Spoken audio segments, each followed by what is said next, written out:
Assalamualaikum warahmatullahi wabarakatuh.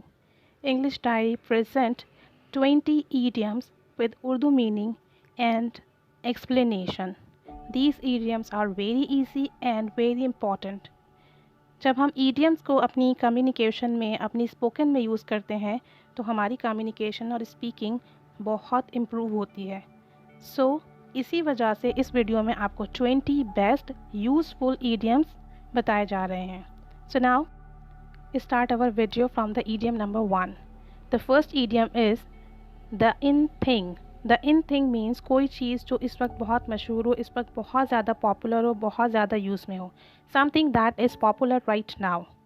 For example, the exercise is the in thing at the moment. वर्जिश इस वक्त बहुत popular है. सब लोग इस वक्त फिटनेस चाहते हैं. Everybody wants a fitness in their life, in their health.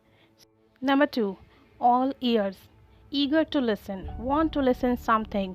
सुनने के लिए तजस्सुस होना, बहुत ज़्यादा ख्वाहिश होना कोई चीज़ सुनने के लिए. Do you want to know about Zara's husband? Yeah, I am all ears. क्या तुम ज़ारा के शौहर के बारे में सुनना चाहती हो? Yes, मुझे सुनने के लिए बड़ा तजस्सुस है कि वो कैसा है, कैसा नहीं है. So all ears mean when you want to listen everything very curiously and you want to know something exactly what is. Number 3 is man up. Man up. Man up means to be a man about it. To be strong. बहादुर बनना. अपनी कमज़ोरी पर overcome करना. So जहाँ आपको लगता है कि you are weak and you can't do this thing, so be man up. You need to man up and confront your boss about his behavior. बहादुर बनो और जाके अपने बॉस को बताओ उसके बिहेवियर के बारे में. So means you have to face a difficult situation or the situation where you think that you can't do this. So जहाँ आपको लगता है कि you are weak, you can't do this, so please be man up. बहादुर बनिए. To man up. Number 4 is close at hand. Easy to reach means किसी भी चीज़ तक, किसी शख्स तक आपकी रसाई बहुत मुमकिन हो, बहुत आसान हो, या कोई चीज़, कोई शख्स आपके बहुत नज़दीक हो. Close at hand. The teacher always kept her stick close at hand. Teacher हमेशा अपनी स्टिक अपने नज़दीक रखती है so that nobody can shout in the class and she can punish easily. So this is what close at hand. अपने नज़दीक कोई चीज़ रखना या किसी चीज़ तक आपकी रसाई, आपकी पहुंच बहुत आसान हो क्योंकि वो आपके बहुत नज़दीक हो. Number 5 is go all out. Work as hard as possible. इतनी मेहनत करना जितनी कर सकते हो, बहुत ज़्यादा एफर्ट करना. I need to go all out if I want to pass my exams. मुझे बहुत ज़्यादा मेहनत करने की ज़रूरत है अगर मैं अपने एग्ज़ाम्स अच्छे नंबरों से पास करना चाहती हूँ. She knows that the math subject is difficult or the English is also very difficult. That's why she is saying I need to go all out. मुझे बहुत ज़्यादा एफर्ट करने की ज़रूरत है. मुझे बहुत ज़्यादा मेहनत करने की ज़रूरत है. So think about that where you need to go all out. Number 6 is small talk.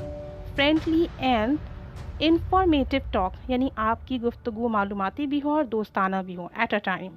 So, a teacher made a small talk before starting a lesson. Class में टीचर ने सबक शुरू करने से पहले मालूमाती गुफ्तगू की, फ्रेंडली अंदाज में की ताकि स्टूडेंट्स को मोटिवेट किया जाए और टॉपिक के टूवर्ड्स लाया जाए. So, small talk means friendly and informative talk with someone and in a group. Number 7 is put on your thinking cap. Means take time to think about something. किसी चीज़ के बारे में सोचने के लिए वक्त लेना, ध्यान से सोचना, केयरफुली सोचना या बहुत ज़्यादा सोचना. I do not know how this question will be solved. I will have to put on my thinking cap. मुझे नहीं पता इस सवाल कैसे सॉल्व होगा, तो मुझे इसके बारे में ज़्यादा सोचना होगा, ध्यान से सोचना होगा. Number 8 is good to go. Ready for something means किसी चीज़ के लिए आप ready हो, prepare हो. Mother asked or teacher asked. Teacher asked to the children, ready for test? Yeah, we are good to go. क्या आप लोग टेस्ट के लिए तैयार हैं? जी, हम टेस्ट के लिए तैयार हैं. So ready to go means you are ready for something, you are ready to doing something. Now look at the number 9. For kicks. For kicks mean in order to obtain pleasure or excitement. कुछ भी करके तफरी करना, खुशी हासिल करना, pleasure और excitement के लिए समथिंग कुछ भी न्यू डिफरेंट करना. Like this, they danced on the song for kicks. उन्होंने गाने पर डांस किया एन्जॉयमेंट के लिए, एक्साइटमेंट और प्लेजर के लिए. Means all the friends are together in the house and they want something excited. So what did they do? They dance on the song for kicks. Enjoyment के लिए, entertainment के लिए उन सब ने dance किया. Now the number 10 idiom is the middle of nowhere. Means far from something. मंजिल से दूर होना, रास्ते में होना या किसी जगह से दूर आ जाना. Far from something. The middle of nowhere. Look at the sentence. My car broke down in the middle of nowhere. अभी मैं अपने घर से दूर निकला था कि मेरी गाड़ी रास्ते में ख़राब हो गई, या अभी मैं अपने रास्ते को कंप्लीट नहीं कर पाया था, मंजिल तक नहीं पहुंच पाया था और मेरी कार ख़राब हो गई. The middle of nowhere means far from something. We are the middle of nowhere in our relationship. यानी हम अपने रिलेशनशिप में बहुत आगे आ चुके हैं या हम अपने रिलेशनशिप में अभी उस स्टेज पर नहीं पहुँचे हैं जहाँ हमें होना चाहिए. The middle of nowhere. Number 11 is up against the clock. Up against the clock means having little time left. किसी काम को करने में बहुत थोड़ा टाइम बचना या बहुत कम टाइम रह जाना. So I was up against the clock. I had only 5 minutes to finish paper. मेरे पास बहुत कम वक्त बचा है और मेरा पेपर ख़त्म होने में सिर्फ 5 minutes रह गए. If you are doing something and you are up against the clock, the time is very little and you have to complete that task within the time, so you can use this idiom there. जब आप कोई काम कर रहे हो और आपके पास उस काम को ख़त्म करने के लिए बहुत थोड़ा टाइम बचा हो, तो वहाँ आप up against the clock idiom use करेंगे. Number 12 is control freak. Control freak means someone who always controls other, hold other, rules on other. बहुत से लोगों की आदत होती है कि वो दूसरों पर हुक्मरानी करते हैं, दूसरे लोगों को कंट्रोल करते हैं. And they want whatever they are saying, people agree with it or people follow it. So, control freak means दूसरे लोगों पर हुक्मरानी करना. Zara has leading quality. She always controls freak. Zaara में हुक्मरानी की आदत है और वह हमेशा दूसरों को कंट्रोल करती है, दूसरों को लीड करती है, दूसरों पर हुक्मरानी करती है. Eye candy. Very attractive, very पुरकशिश, someone you wants to see, someone who is very attractive and you want to see and you want to love. That's why you use eye candy. My son is eye candy to all. Everyone loves him. मेरा बेटा सबको अपनी तरफ खींचता है, सबकी आंखों का तारा है, सबको बहुत लुभाता है एंड सब उससे बहुत मोहब्बत करते हैं. The girl is eye candy in the university. लड़की जो है वो बहुत पुरकशिश है यूनिवर्सिटी में. Everyone loves her. Now number 14 is speak your mind. Speak your mind means tell about your feelings. अपने अच्छे और सच्चे और ट्रू फीलिंग्स का इजहार करना. People don't like when someone speaks his her mind.